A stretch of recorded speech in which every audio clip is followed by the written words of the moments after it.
Buenas noches, damas y caballeros. Bienvenidos a otro encuentro especial. Antes de comenzar, quiero saber quiénes me acompañan hoy. Comenten desde dónde están viendo y qué hora es por allá. Bueno, vayamos con el primer relato.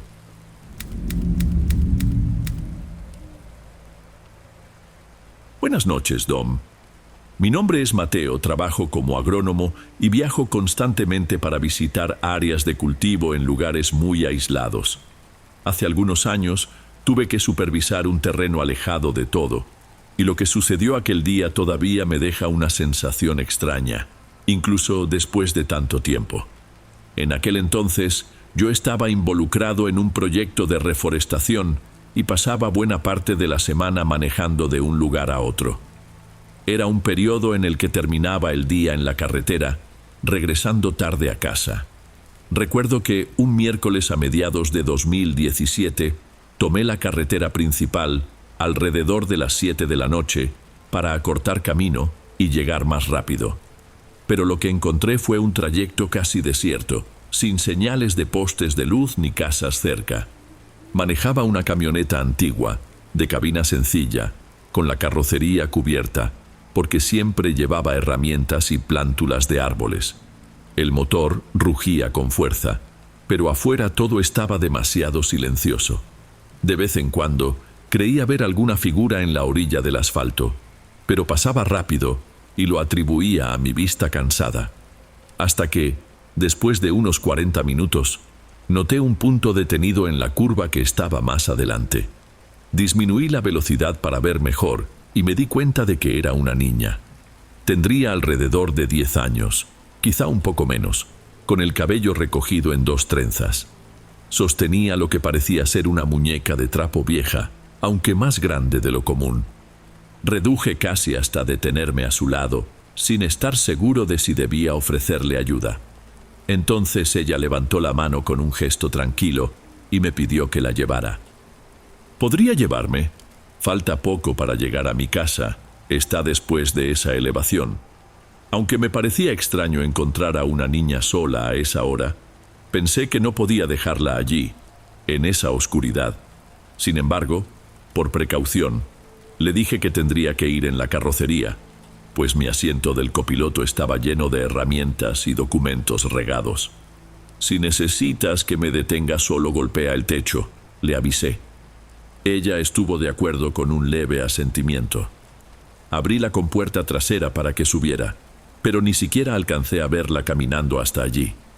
En cuestión de segundos, escuché un ligero ruido que confirmaba que ya se había acomodado. Continué durante unos minutos más y todo seguía tan callado que me pregunté si la niña aún estaría allí. La carretera continuaba desierta, solo con una cerca baja de alambre a un costado y vegetación densa en ciertos tramos. Entonces, sin previo aviso, oí el sonido de 3 golpes suaves en el techo. Me detuve en el arcén, bajé la ventanilla y pregunté si estaba segura de que quería bajarse en ese punto, porque no parecía haber ninguna entrada por ahí.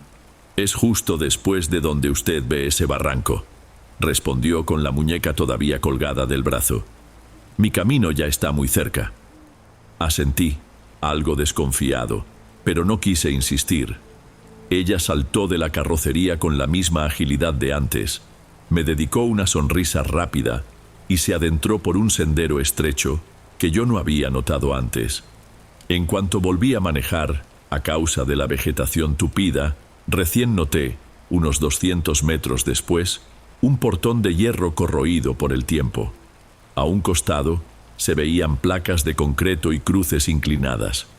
Era un cementerio abandonado, el único indicio de construcción en ese tramo. Sentí una incomodidad difícil de describir, pero seguí mi camino. 2 días después, en mi oficina provisional, apareció un empleado de la inspección rural para revisar el avance de las actividades. Hablamos sobre los mapas de zonas cultivables y, tras un rato, mencioné a la niña que había encontrado en la carretera. Él se quedó en silencio de inmediato, mirando mis papeles como si algo lo hubiera alarmado, y preguntó: ¿ella llevaba una muñeca grande? Respondí que sí, y que aparte de la incomodidad y de lo inusual de la situación, No había pasado nada más. Entonces él comentó que en ese cementerio, justo después del barranco, había sepulturas muy antiguas de algunas familias que vivieron allí durante décadas. También dijo que, según algunos relatos locales, una niña fue enterrada ahí después de un accidente extraño que nadie logró explicar bien. De vez en cuando, viajeros decían haber visto a alguien parecido a ella pidiendo ayuda en la carretera. Aquello me dejó inquieto. Pasé días pensando en qué habría ocurrido si no me hubiera detenido, o si la hubiera hecho subir al asiento del copiloto. Solo sé que, hasta hoy, cuando tomo un tramo oscuro y silencioso, vuelvo a acordarme de aquella muñeca grande y de la expresión serena de la niña. Puede que solo sea una leyenda agrandada por el aislamiento de la región, pero cada vez que lo recuerdo, no puedo apartar la idea de que algo fuera de lo común tal vez sucedió allí, bajo aquella noche sin luna. Antes de pasar al siguiente relato, asegúrate de estar suscrito al canal y de haber activado la campanita para recibir las próximas historias. Aprecio mucho tu compañía y tu apoyo hace toda la diferencia. Bueno, sigamos.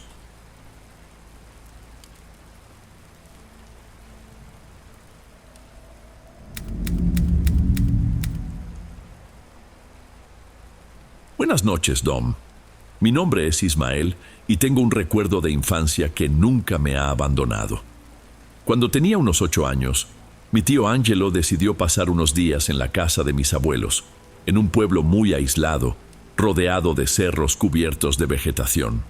Ese lugar era conocido por las historias que la gente contaba sobre luces extrañas que deambulaban en lo alto de los cerros y sucesos que nadie podía explicar con claridad. A mí me parecía todo muy curioso, pero no me involucraba mucho en las conversaciones de los adultos. Sin embargo, la llegada de mi tío Angelo fue distinta a cualquier otra visita que hubiéramos tenido. Apareció una tarde con una mochila y el rostro abatido. Saludó a mis abuelos de una manera casi mecánica y no quiso decir el motivo de su visita tan repentina. Recuerdo que mi abuela me jaló a un lado y me susurró: «Tu tío necesita un tiempo, déjalo tranquilo, ¿está bien?». Asentí, pero empecé a observar su comportamiento. Parecía que llevaba encima una angustia que no lo soltaba. Pasaba horas caminando por los senderos alrededor de la casa, siempre en silencio, y al final del día se sentaba en el patio, mirando hacia el horizonte. Mis abuelos evitaban hacerle preguntas directas, quizá por miedo a que se fuera antes de tiempo. Una noche fui a la cocina a tomar agua y lo vi parado en la puerta que daba al exterior, contemplando la oscuridad del patio. No se dio cuenta de mi presencia, o quizá fingió no verme. Estaba tan callado que hasta contuve la respiración para no asustarlo. Al día siguiente casi no probó bocado en la cena y se retiró mucho antes que los demás. Mis abuelos me pidieron que no lo molestara y obedecí. Pero en la madrugada desapareció. Mi abuelo fue el primero en notarlo. Encontré a mis abuelos caminando por los pasillos con linternas antiguas en la mano. La habitación de mi tío Angelo estaba vacía, la puerta entreabierta y la cama intacta, como si nadie hubiera dormido en ella. Aquello me asustó bastante, pero mi abuelo trató de calmarme, diciendo que tal vez él solo necesitaba un poco de aire fresco. Organizamos una búsqueda rápida por los alrededores, incluso antes de que amaneciera. Llamamos a un vecino para que nos ayudara, y poco después, mis abuelos se pusieron en contacto con la pequeña comisaría de una ciudad cercana. 2 policías llegaron hasta nosotros, pero, por las limitaciones del pueblo, todo terminó de manera muy discreta y sin pistas concretas. Nadie encontró rastro de él. En una de esas idas y venidas, el mismo vecino contó que había visto a alguien parecido a mi tío subiendo el cerro antes de amanecer, sin abrigo, a pesar del frío intenso que hacía. Después, aclaró que no corrió tras él para detenerlo, porque pensó que solo se trataba de alguien del lugar con la intención de dar una caminata extraña a esa hora. Fuimos a buscar allí arriba, llamándolo por su nombre, pero lo único que escuchábamos era el viento rozando las hojas. Pasamos muchos días rondando la región. Preguntamos a otros habitantes. Nadie sabía dónde estaba. No encontramos nada. Ni ropa, ni documentos, ni una sola señal que indicara su paradero. Mis abuelos quedaron destrozados, pero nunca perdieron la esperanza. Con los años, cada vez que yo volvía al pueblo, encontraba la habitación de mi tío Angelo tal como él la había dejado. Mi abuela no permitía que nadie tocara sus cosas. Decía que él podía regresar en cualquier momento. Crecí, me mudé a otro lugar, construí mi vida, pero algo dentro de mí seguía sin resolverse. Entonces, alrededor de 30 años después, recibí la llamada de mi prima, hija de mi tía mayor. Me pidió que fuera para allá el fin de semana, pues un conocido de la familia había visto a alguien que se parecía muchísimo a mi tío, sentado en una roca cerca de la cima de uno de los cerros. Ni siquiera tenía arrugas. Me miró con el rostro incrédulo. Parece que el tiempo no pasó para él. Cuando llegamos al pueblo, el señor que había hecho el avistamiento estaba en una mecedora, esperándonos. Le mostramos una foto antigua de mi tío Angelo, de cuando yo era niño. El hombre se puso pálido y empezó a balbucear. Era esa persona. Le ofrecí ayuda, pero me dijo que vivía allá arriba, que solo estaba descansando. Sentir eso me provocó un nudo en la garganta. En el momento, intenté pensar en otras explicaciones. Quizá solo se trataba de alguien con rasgos parecidos o incluso una alucinación de quien ya había oído las leyendas sobre ese cerro. Subimos hasta allá siguiendo el camino indicado, pero no había ni un alma en el lugar. Revisé cada detalle, tratando de encontrar alguna pista, pero nada destacaba. Ni huellas, ni objetos, ni señales de que alguien estuviera realmente por ahí. Regresé a casa con una inquietud que me acompaña hasta hoy. Me quedé pensando en lo que le había ocurrido. ¿Será que sigue vagando por el mismo sitio, aferrado a algún recuerdo o a un secreto que no nos corresponde conocer? Si lo encontrara ahora, tal vez lo vería igual que en aquella foto antigua, sin haber envejecido un solo día, mientras yo he pasado por tantas transformaciones en la vida. Y me pregunto si aún tendría fuerzas para preguntar por nuestros abuelos, quienes lo esperaron hasta el final y llamaron su nombre hasta su último suspiro. Esa duda me carcome. No hay nada más cruel que no tener respuestas sobre alguien a quien amamos. Y, aunque hayan pasado tantos años, todavía miro hacia los cerros con la esperanza de distinguir una silueta familiar, aunque sé que probablemente no encontraré más que recuerdos que insisten en perseguirme.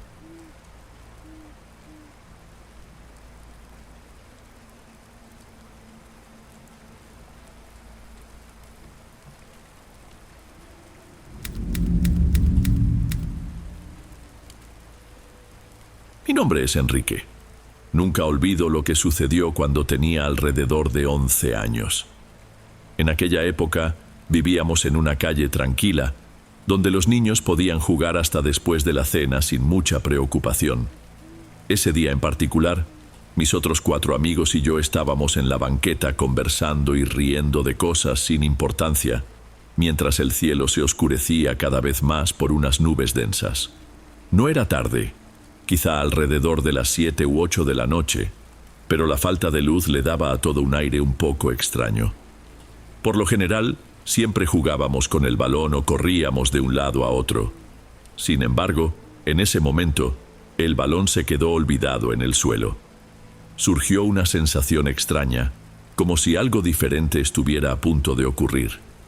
El aire pareció volverse pesado, casi como si existiera una vibración muy sutil. Sin que nadie se pusiera de acuerdo, todos nos detuvimos y miramos hacia lo alto al mismo tiempo. Allá arriba, flotaba algo grande y silencioso, justo sobre nuestras cabezas, tal vez a unos 40 o 50 metros, pero lo bastante cerca como para causar una incomodidad inmediata. Solo pude darme cuenta de que la parte inferior era clara y redonda, con puntos luminosos que giraban lentamente.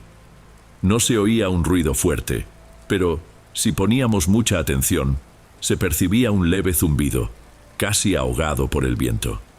Fue entonces cuando Bruna, una de mis vecinas, gritó como si estuviera invadida por un miedo repentino. «Chicos, ¿qué es eso?». Otros empezaron a correr. Yo me agaché detrás de un muro, intentando calmarme, pero mis pensamientos no tenían sentido. Sentía que, si me quedaba quieto, algo malo sucedería. Después de menos de 2 minutos, reuní el valor para mirar de nuevo. Noté que el objeto ya no estaba exactamente sobre nosotros. Se había desplazado hacia el final de la calle y parecía deslizarse a la misma altura que los árboles, que allí no medían más de 10 metros. Enseguida, desapareció en la oscuridad, sin alguna explosión o destello notable. Parecía haberse desvanecido en el aire. Durante muchos años, casi nadie en el barrio tocó el tema públicamente. Yo mismo evité comentarlo, por temor a convertirme en objeto de burla. Pero todos los que estábamos allí coincidimos.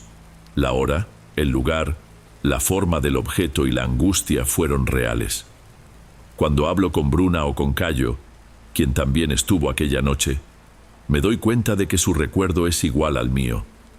No sabemos explicar qué fue, pero estamos seguros de que no se parecía a nada conocido. Hasta el día de hoy, cuando recuerdo esos puntos de luz girando lentamente, siento una incomodidad que no puedo describir. Nunca me convencí de que fuera algún truco o imaginación. Suelo decir cuando me preguntan si creo en estas historias. Mis amigos y yo vimos algo real y aquello nos marcó de una manera que las palabras no alcanzan. Aunque no haya una explicación oficial ni prueba concreta, sé que lo que vivimos en aquella calle jamás saldrá de nuestra memoria.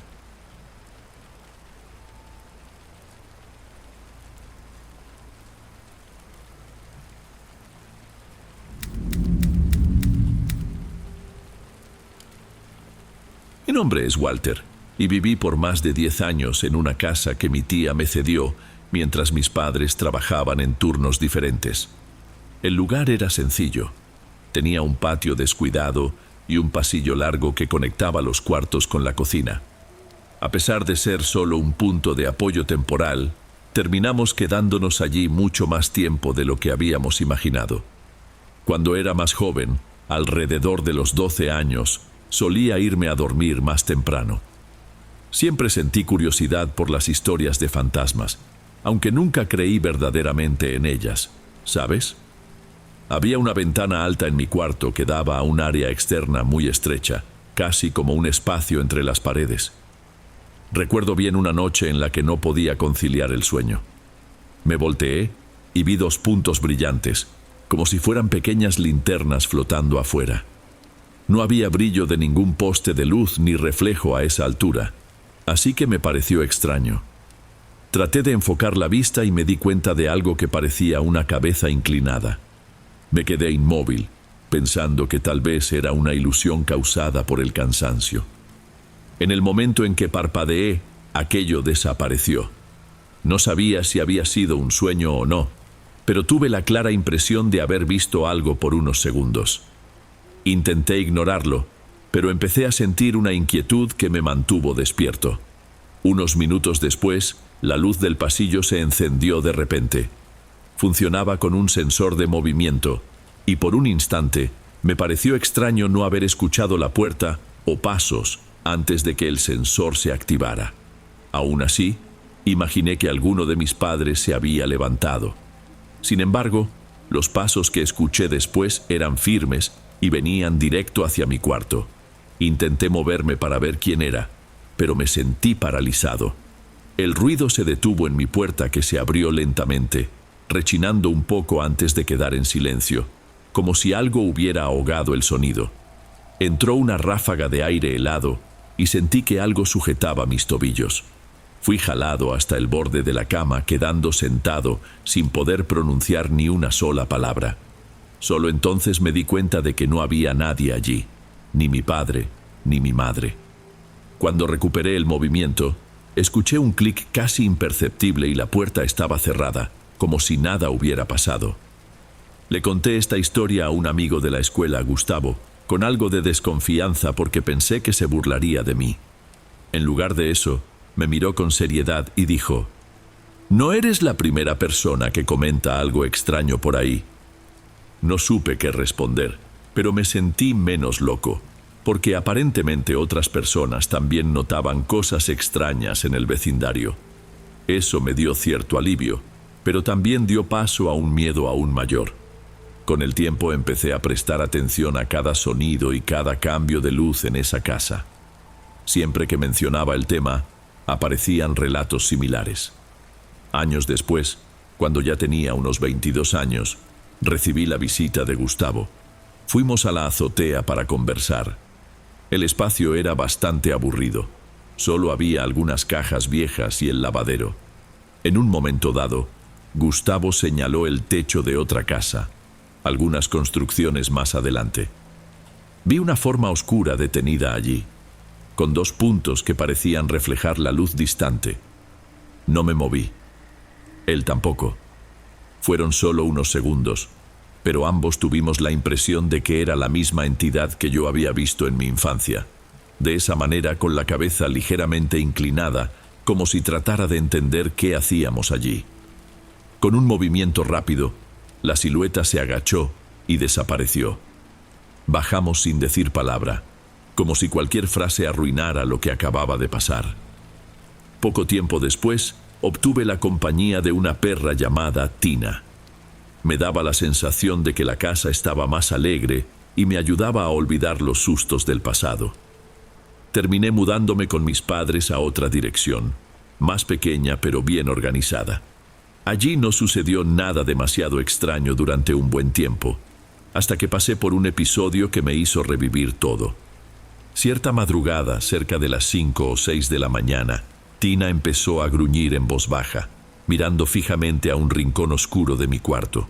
Me levanté con cuidado, pensando que podría ser algún insecto o un reflejo en el espejo. Cuando me acerqué, ella siguió mirando el mismo punto, como si viera algo. Me di la vuelta y de reojo noté una figura tan alta que casi tocaba el techo, con brazos largos y esa cabeza inconfundible, algo triangular que parecía doblarse para caber ahí. No hizo ningún movimiento brusco. Aquello simplemente estaba allí, observándonos. En cuestión de segundos, fue desvaneciéndose, como si se mezclara con las sombras del lugar. No pude volver a dormir y pasé el resto de la mañana tratando de convencerme de que solo era mi imaginación. La última vez que vi a ese ser fue hace más o menos 2 semanas. Iba en coche, llevando a mi novia, Larisa, a su casa. Tina estaba en el asiento de atrás, en silencio. De regreso, di la vuelta en una esquina y noté que Tina levantaba las orejas.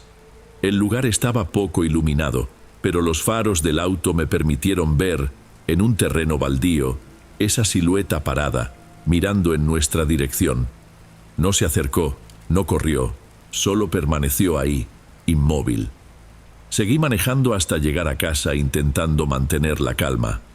Al día siguiente se lo conté a Larisa y ella me reveló: creí haber visto a esa misma cosa ayer, en el pasillo de nuestro nuevo departamento, cuando me levanté para ir al baño. Me quedé sin reacción. Al principio, no sabía si sentirme reconfortado por no estar delirando o aterrado porque aquello era más real de lo que me gustaría admitir. Pasé algunos días durmiendo mal, con la sensación de que ese ser no se limitaba a un solo lugar. No estoy seguro de lo que sea. Hasta hoy, conservo la impresión de que siempre está observándome de alguna manera. No me ha vuelto a atacar, pero tampoco parece querer irse pronto.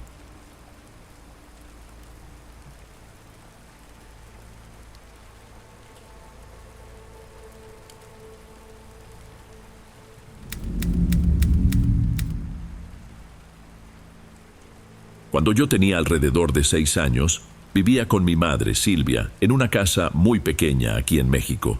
Solo había 2 cuartos y un área que servía al mismo tiempo de sala y cocina.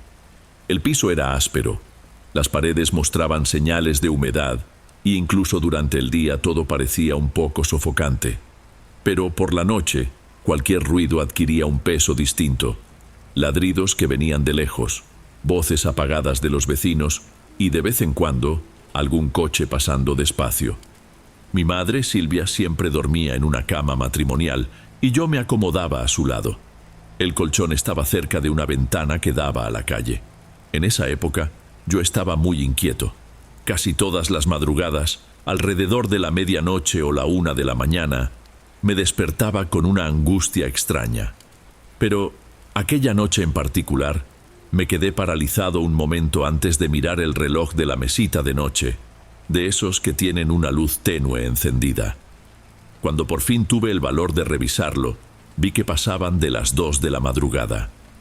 El ruido de los perros se oía con más insistencia, casi como si formaran una barrera contra algo que no debía acercarse.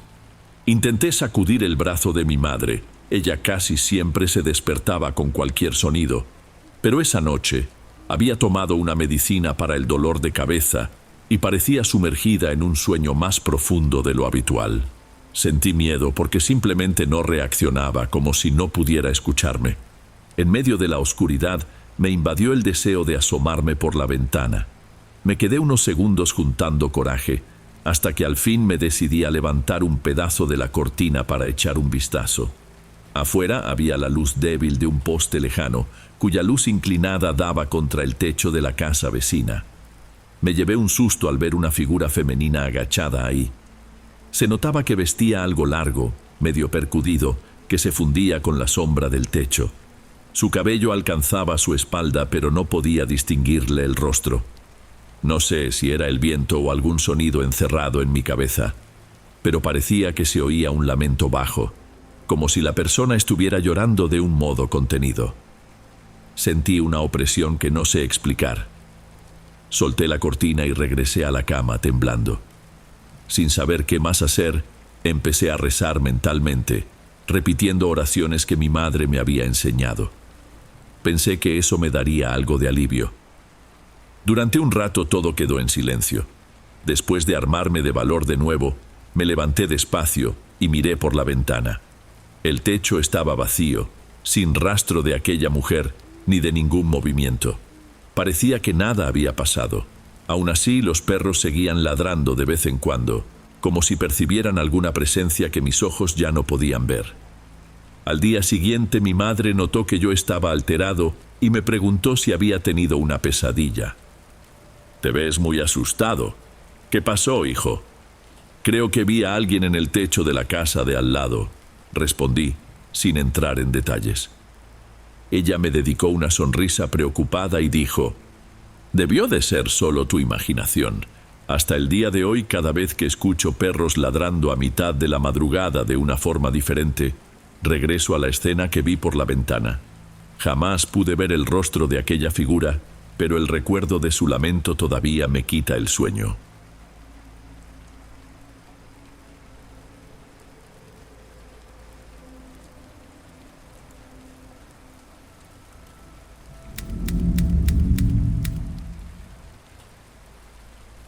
Buenas noches, Dom. Mi nombre es Marcia. Desde la infancia siempre creí que algunas amistades podían ser más sólidas que los lazos de sangre. Mi prima Úrsula creció a mi lado, dormía conmigo los días de lluvia intensa y compartió cada etapa importante de mi vida. Nos considerábamos hermanas de corazón. Cuando era niña, la veía como una luz que me guiaba en los momentos difíciles, mientras ella me percibía como alguien firme y confiable. Éramos diferentes, pero nos complementábamos de un modo que yo pensaba que sería eterno. A pesar de ser primas, nuestra convivencia era tan cercana que mucha gente asumía que éramos hermanas de verdad. Mi tía murió cuando yo tenía alrededor de 12 años, y Úrsula, más joven, tenía 10. Fue un periodo tumultuoso en el que mi familia y la de ella decidieron que lo mejor sería que Úrsula se quedara con nosotros un tiempo. Mi padre, Sebastián, intentaba conciliar el duelo por la muerte de su hermana con la tarea de acoger a su sobrina, pero siempre fue un hombre sencillo, sin mucha habilidad para lidiar con asuntos emocionales. Era evidente que, a su manera, hacía todo lo que podía. Así, los tres pasamos a vivir bajo el mismo techo, cada quien procesando ese dolor a su manera. Con el paso del tiempo, Úrsula y yo asumimos algunas responsabilidades en casa. Mientras ella ayudaba con los platos, yo intentaba cocinar lo poco que sabía. No teníamos otra opción. Éramos adolescentes que debían arreglárselas. Aún así, seguía habiendo un clima de compañerismo. Cuando extrañábamos a mi tía, nos sentábamos a platicar. O, si alguna de las dos se sentía sola, la otra siempre estaba cerca. Parecía que nada podía romper esa unión. Cuando maduramos, nuestras diferencias se volvieron más evidentes. A mí siempre me gustaron los ambientes tranquilos y pasar las noches leyendo o viendo algo en la televisión. Úrsula, por el contrario, adoraba rodearse de amigos, ir a fiestas y lanzarse de lleno a la vida social. Aún así, manteníamos un fuerte lazo. Le gustaba contarme sobre los viajes que planeaba hacer, sus sueños de conocer lugares lejanos y de vivir cada día como si fuera el último. Yo, en esa época, solo aspiraba a tener una vida segura, sin grandes riesgos. No pasó mucho tiempo antes de que todos notaran el carisma de Úrsula. A cualquier lugar que fuéramos, ella llamaba la atención. Recibía halagos. Era tema de conversación en las reuniones. Si estábamos entre conocidos, la gente solía dirigirse primero a ella antes de notarme a mí. Y, sinceramente, nunca me molestó. Ya estaba acostumbrada a ser más discreta. Pensaba que pasar desapercibida era incluso cómodo. En los pocos momentos en que alguien me elogiaba, ni siquiera sabía cómo reaccionar, de tan incómoda que me sentía. A los 17 años, Úrsula tuvo la idea de llevarme a una convivencia. Dijo que necesitaba relajarme, salir un poco de la casa. Me pareció una buena oportunidad para intentar algo distinto. Me puse la mejor ropa que tenía y me hice un peinado sencillo, pero me esforcé para verme más arreglada de lo habitual. En la fiesta, no me sorprendió ver cómo ella ganó la atención de todos en pocos minutos, mientras yo, una vez más, me sentía parte del escenario. De regreso, me cuestioné si algún día la gente me vería de verdad. Pero no era algo que admitiera públicamente. Siempre guardé esas inseguridades para mí. Fue en ese periodo cuando conocí a Leonardo. Él no pertenecía al círculo habitual de Úrsula. Apareció en un almuerzo organizado por conocidos en común. A diferencia de otros chicos que habían cruzado mi camino, Leonardo mostró un interés genuino en mis opiniones y en mis historias. Empezamos a salir, sin mucho alarde. Al principio, confieso que me extrañaba la atención que me daba. Parecía demasiado bueno para ser verdad. Aún así, le di una oportunidad. Y resultó bien. En poco tiempo iniciamos un noviazgo más serio. Luego nos comprometimos y finalmente nos casamos. Mientras yo vivía esa relación tranquila, Úrsula seguía con su vida llena de altibajos amorosos. Un día estaba enamorada de alguien y al otro peleaba o terminaba. Siempre había algún drama. Aunque me preocupaba por ella, jamás imaginé que su inestabilidad emocional pudiera afectar directamente mi vida. Sin embargo, al parecer, no estaba viendo la situación con claridad. Después de una ruptura complicada, Úrsula llegó a mi casa llorando, lamentándose de que no tenía suerte en el amor, que ya no aguantaba más. Mi impulso inmediato fue ofrecerle un lugar donde quedarse. Para entonces, mi padre se había mudado a una ciudad vecina y yo vivía sola con Leonardo. Entonces le propuse a Úrsula que se quedara con nosotros hasta recuperarse. Leonardo puso cara de pocos amigos, pero no protestó abiertamente. Pensé que le preocupaba nuestra rutina, pero no le di mucha importancia. Era mi prima, casi una hermana, y no iba a dejarla desamparada. Los primeros días todo pareció normal. Ella respetaba nuestros horarios, trataba de no molestar, ayudaba en las tareas. Pero empecé a notar pequeños gestos, comentarios sueltos que Úrsula le hacía a Leonardo, miradas de complicidad entre ellos que no entendía. Como no tenía pruebas, decidí reprimir mis sospechas. Un fin de semana tomé la decisión de hablar con Gustavo, el ex de Úrsula. Fue algo impulsivo. Ya lo conocía de manera superficial y quedé de verlo en un café. Le pregunté por qué habían terminado de forma tan repentina. Ella nunca se conforma con lo que tiene. Cuando la relación parecía estable, sencillamente cambiaba de opinión. Hizo una pausa y completó: tal vez ahora Úrsula quiera algo que tú no estás notando. Mi mente se llenó de dudas. Quise convencerme de que hablaba por rencor o celos. Sin embargo, al volver a casa, empecé a prestar atención a detalles que antes ignoraba. Juraría que Úrsula y Leonardo platicaban más de la cuenta. A veces entraba a la sala y notaba que cambiaban de tema en el acto. Las risas se esfumaban en cuanto yo aparecía. Decidí poner más atención, pero no sabía qué hacer. Sentía que todo ocurría bajo mis narices. Hasta que, una tarde en la que me sentía extraña, regresé del trabajo un par de horas antes. Mi intención era sorprenderlos de forma positiva, tal vez llevar algún refrigerio, no sé. Al abrir la puerta, escuché voces ahogadas que venían de mi habitación. Caminé en puntillas y al entrar, los encontré a los dos en la cama. Me vieron, pero no hubo pelea ni explicaciones. Fue un silencio absoluto, como si no hubiera nada que decir. Me quedé inmóvil, mirando esa escena, sintiendo que toda mi vida se convertía en un borrón. No grité, no rompí nada. Solo salí, tomé mi bolso y me fui. En los días siguientes, renté un lugar pequeño y sencillo, pero que al menos me daba la privacidad para llorar sin testigos. Apagué el celular, no le hablé a nadie, pedía comida a domicilio, trabajé de forma remota cuando pude y me mantuve alejada de todo contacto. Mi vida parecía suspendida. Sentí rabia, dolor, un vacío imposible de explicar. Con el tiempo, la rabia predominó sobre el dolor.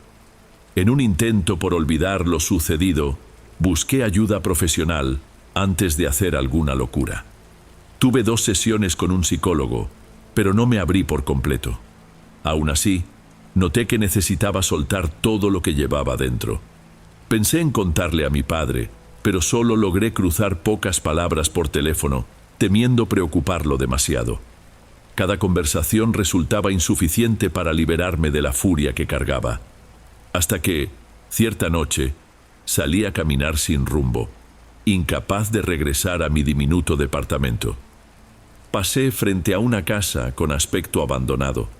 Había una persona sentada en la banqueta, una señora que me llamó la atención. Me miró sin moverse, y aquello despertó en mí una sensación incómoda. Quise desviar, pero algo me lo impidió. Fue entonces cuando con voz baja murmuró: ¿quieres ajustar cuentas?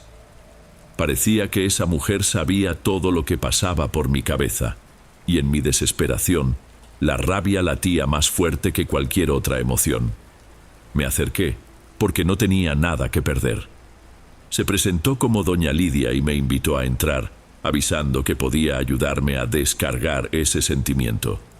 Entré en la casa, que por dentro tenía pocos muebles y una penumbra extraña. Me preguntó con calma: ¿estás segura de querer hacer esto? Yo no sabía bien a qué se refería, pero asentí. Ella no pidió detalles ni nombres. Solo me advirtió que cualquier acción motivada por venganza podía cobrar un alto costo. Permanecí en silencio, decidida a continuar. Fue entonces que comenzó a preparar algo que ella llamaba trabajo. Encendió velas, murmuró oraciones que no reconocí, echó un polvo oscuro sobre una palangana con agua. Yo solo observaba, atónita, y de pronto mi cuerpo empezó a temblar de una forma rara. Cuando todo terminó, doña Lidia dijo: «Ahora espera, y no olvides que todo tiene un precio».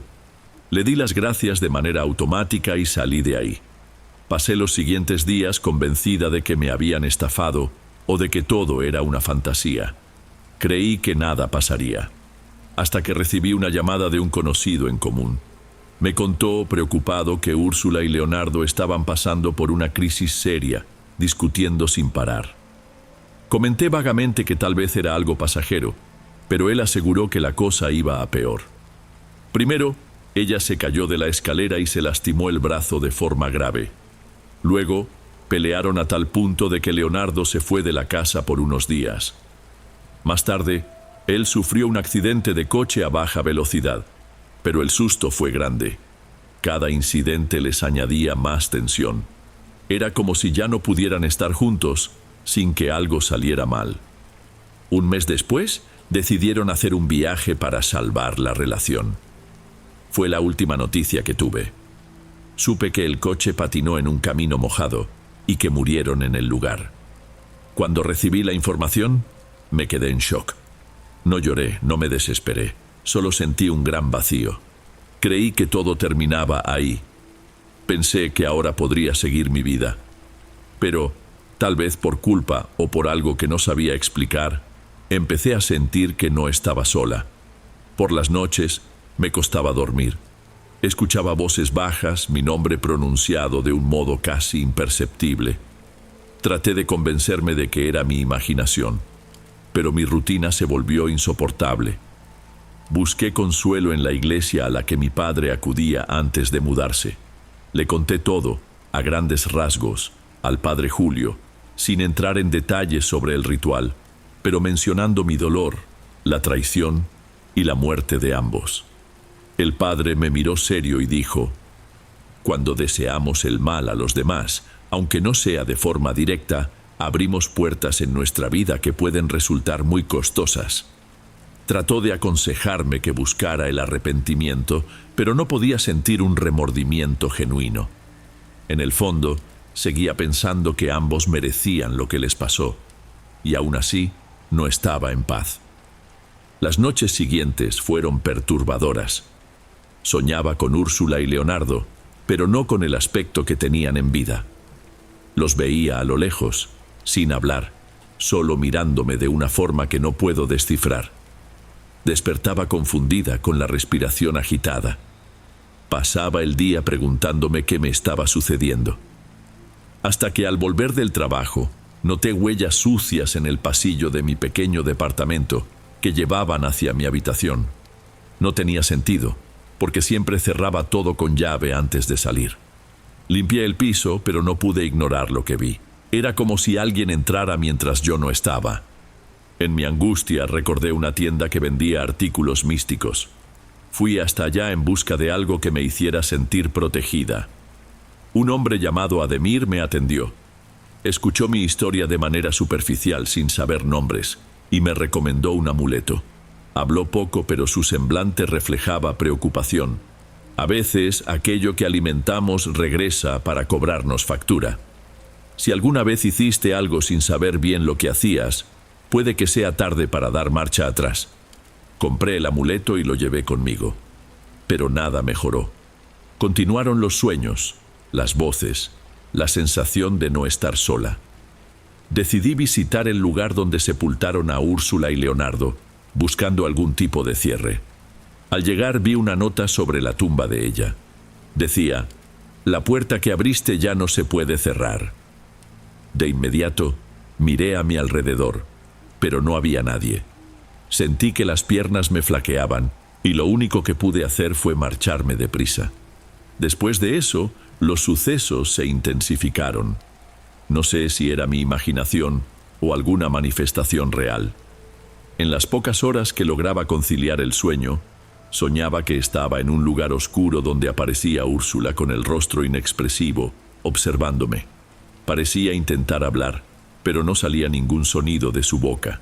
Leonardo estaba más lejos, pero su mirada me transmitía una mezcla de rabia y ansiedad. Empecé a dormir cada vez menos. Mi apariencia decayó. Estaba pálida, sin vida. Decidí buscar otra vez la casa de doña Lidia. Recorrí las mismas calles y pregunté a los vecinos, pero la vivienda que recordaba parecía cerrada, con las ventanas clausuradas y llena de escombros al frente.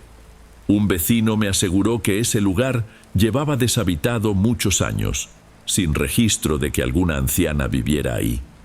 Eso me hizo cuestionar lo que había vivido. Seguir con mi rutina se volvió un martirio. Llegaba al trabajo y apenas lograba concentrarme. Al regresar a casa, me invadía la misma sensación de desasosiego. Sentía que en cualquier momento algo se revelaría. Hasta que, una noche, mientras trataba de permanecer despierta viendo un programa de televisión, escuché ruidos en el pasillo. Mi corazón se aceleró. Me levanté, pensando que se trataba de algún intruso o un gato que había entrado. Sin embargo, la casa estaba vacía, como siempre. Volví al sofá, respirando con dificultad. En ese instante oí una voz. ¿Por qué? No la reconocí de inmediato, pero me sonó familiar. Dudé entre huir o responder, pero solo me quedé paralizada. Me invadió una mezcla extraña de indignación y culpa. Cuando me atreví a recorrer la casa, no encontré a nadie. Me acosté en la cama y pasé la mayor parte de la madrugada mirando el techo, preguntándome si estaba perdiendo la cordura. A la mañana siguiente encontré sobre la mesa de la cocina una foto de Úrsula y yo cuando éramos niñas. No recordaba haber llevado esa foto al departamento. Aún así, ahí estaba. En el reverso había un garabato que decía: ¿Ya te olvidaste de mí? Corrí a revisar mis cosas, pero no hallé más fotos nuestras.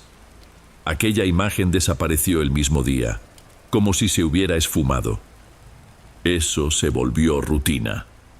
Objetos que se movían, mensajes que aparecían sin que yo los escribiera, y mi tensión aumentaba día con día, dejándome cada vez más deteriorada.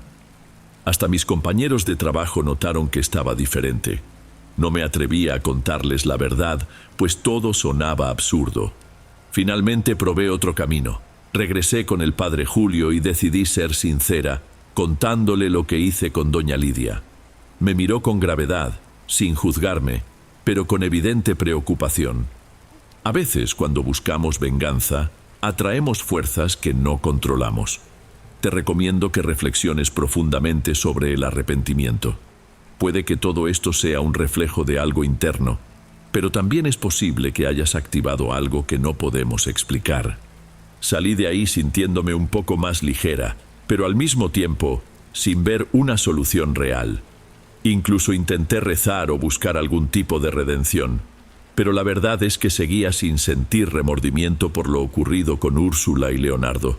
Solo tenía miedo. En una de las pocas veces que logré dormir, tuve un sueño perturbador.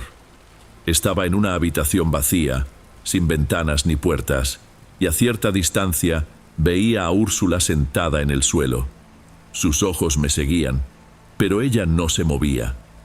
Leonardo estaba detrás de ella, de pie, mirándome fijamente. Desperté empapada en sudor, sin saber si aquello era producto de mi inconsciente o si algo trataba de comunicarse conmigo. Tras esa noche, los ruidos volvieron a atormentarme. Un día llegué del trabajo y creí ver a Úrsula parada en la esquina de la sala, pero al parpadear, no había nada. En otra ocasión, juré escuchar la voz de Leonardo llamándome desde el patio. Abrí la puerta y estaba vacío.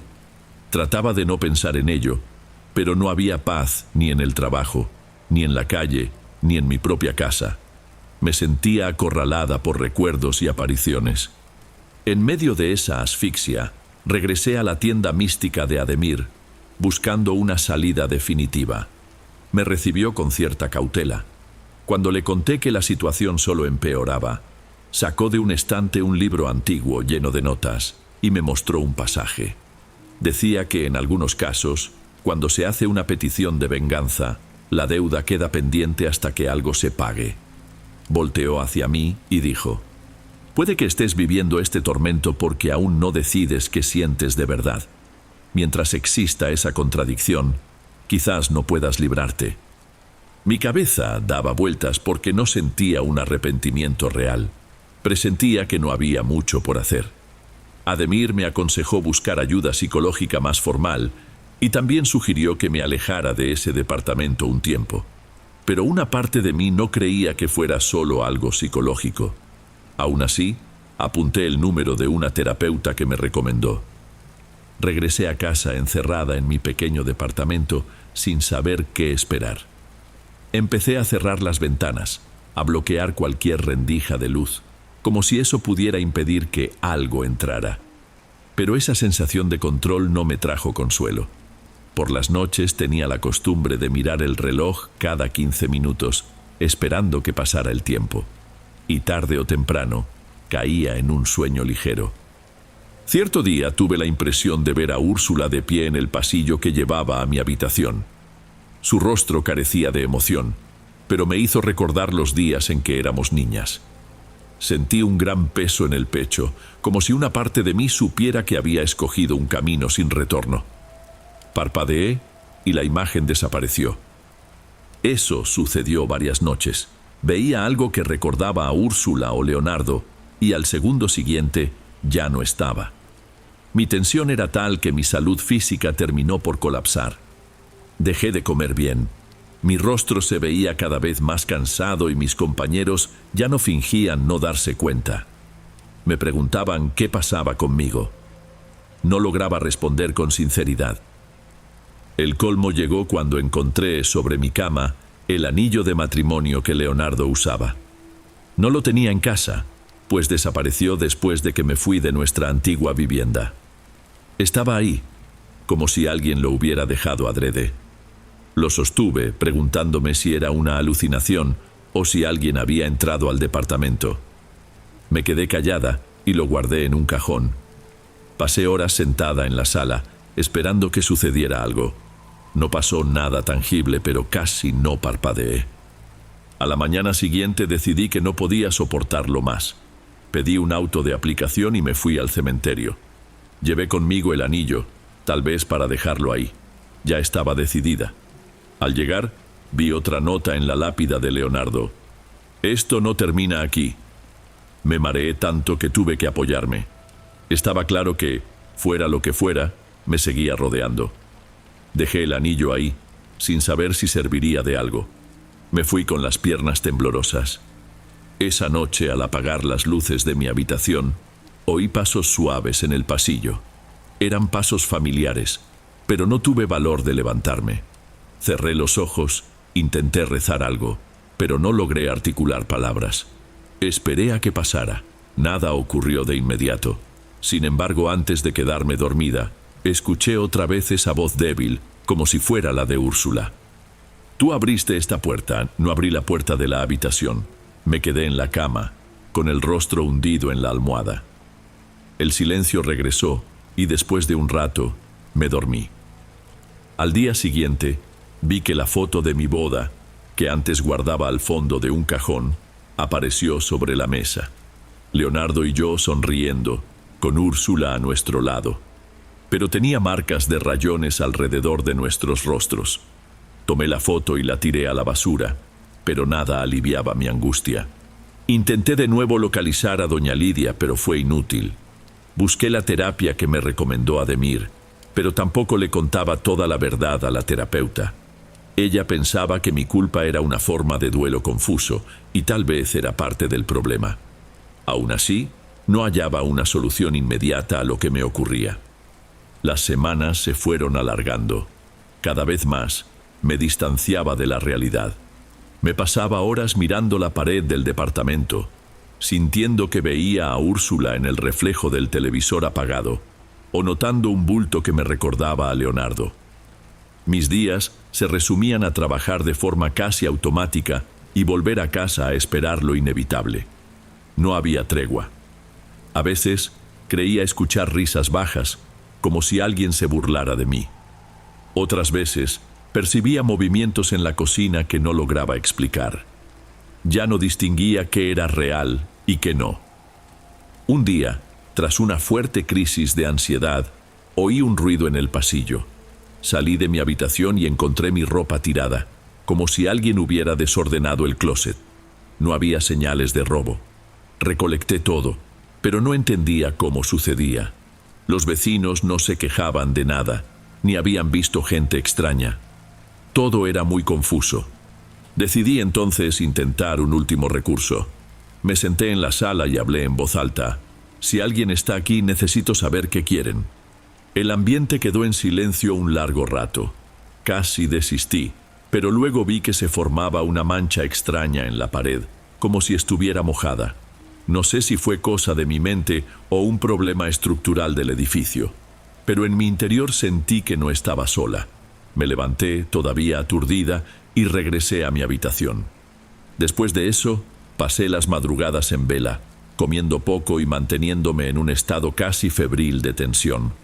Aunque no veía a Úrsula o a Leonardo con nitidez, Sentía su presencia impregnada en cada rincón. Traté de mudarme, pero me di cuenta de que no era solo el departamento. El problema me seguía a mí. Empecé a creer que era mi castigo. Cuando al fin caía rendida, dormía periodos cortos, y en mis sueños aparecían las mismas escenas. Úrsula llorando, Leonardo con el semblante devastado, y los dos mirándome fijamente. Un día desperté sobresaltada. Tuve un presentimiento. Mi historia estaba cruzando una línea sin regreso. Tomé el teléfono y traté de hablar con mi padre, aún sabiendo que no lo comprendería todo. Él me escuchó y me sugirió que me fuera a vivir con él un tiempo, pero algo me lo impidió. Temía llevar ese tormento a otra casa. Le di las gracias y colgué. Más tarde, reflexioné sobre lo que había hecho al acudir al ritual de doña Lidia. Sentí rabia de mí misma, pero tampoco lograba desligar la culpa que le adjudicaba a Úrsula y Leonardo. Incluso después de morir, seguían perturbándome. O tal vez era mi conciencia, no lo sé. Todo se volvió confuso. Llegados a este punto, comprendí que la historia no tenía un desenlace claro. No era cuestión de resolver o no resolver. Estaba atrapada. Úrsula y Leonardo ya no vivían, pero de algún modo seguían presentes y activos en mi día a día, ya fuera por algo sobrenatural o porque mi mente había colapsado. Empecé a temer que, cuando muriera, terminaría en el mismo sitio que ellos, atada a las mismas acusaciones y sentimientos inconclusos. Cierro este relato sin una conclusión definitiva. Hasta hoy, duermo poco y despierto asustada. No sé decir si ellos me condenan o si yo misma creé este infierno personal. Tengo la impresión de que, en algún momento, la cuenta de todo lo que hice llegará por completo. Y cuando suceda, tal vez no podré huir de las consecuencias. Si existe en mí algo de arrepentimiento sincero, no basta para revertir el camino que elegí. Vivo cada día con la esperanza de un nuevo comienzo y el temor de que las voces y los recuerdos jamás me abandonen.